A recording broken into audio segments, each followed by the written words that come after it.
Myth or fact, and this one may be one that everyone wants to chime in because I'm interested in what everyone thinks about this one for sure. If someone has chorea, they're more likely not to have psychiatric symptoms. And if someone has psychiatric symptoms, they are more likely not to have chorea. Myth.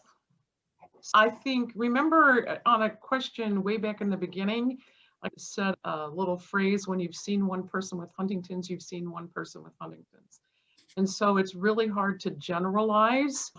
Huntington's disease is defined by a triad of symptoms: behavioral psychiatric symptoms, motor features, and cognitive features. And the mix of how much of one gets that and how much of another one individual gets, the proportion of those things is individual for every single person. It's individual within families. So you may have families that have siblings that may both have an expanded gene and have Huntington's disease, and maybe their repeats are the same or similar, and their features may be entirely different.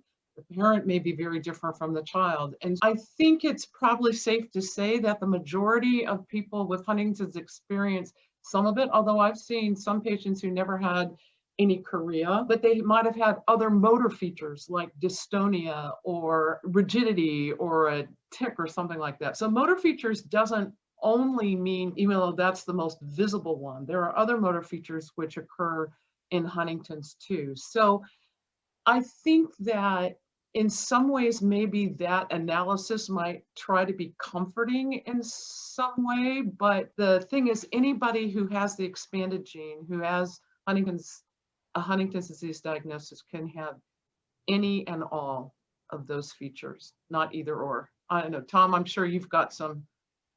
Oh, Stacy's back. Tom, I'm sure you've got something to add to that too. One thing I'd like to add is, I think it's important to recognize that psychiatric symptoms can be the first symptoms of Huntington's disease. That's right. And that's actually been argued about a lot. And it's because it's difficult to pin down psychiatric symptoms. If they only have psychiatric symptoms, the question always arises, how do you know that it's not something else?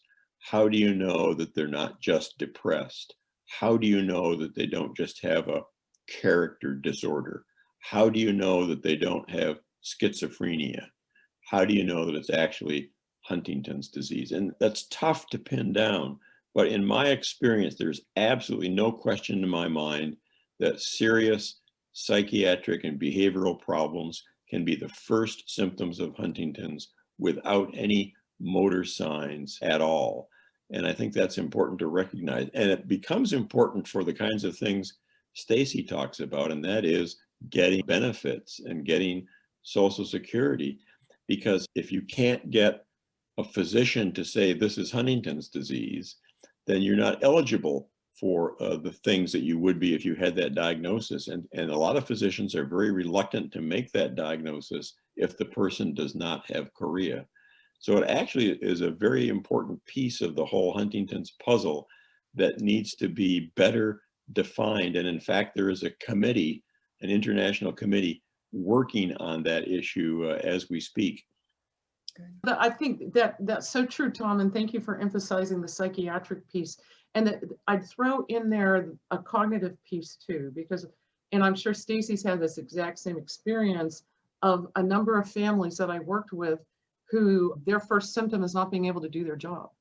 Their executive function becomes impaired, their ability to multitask, their ability to keep track of things. And so we saw several people who it was actually failing at being able to participate in their occupation that in fact was one of their first symptoms. I've had at least 2 or 3 patients that I can remember were sent to us. They were young, I believe they were all in their 20s, and they had a diagnosis of schizophrenia. They had very severe psychotic-like features, and one of their parents had Huntington's disease, but they had no motor findings at all. And so they had been given a diagnosis of schizophrenia by a psychiatrist. And with their families and their permission, we did the Huntington's test, and they were positive.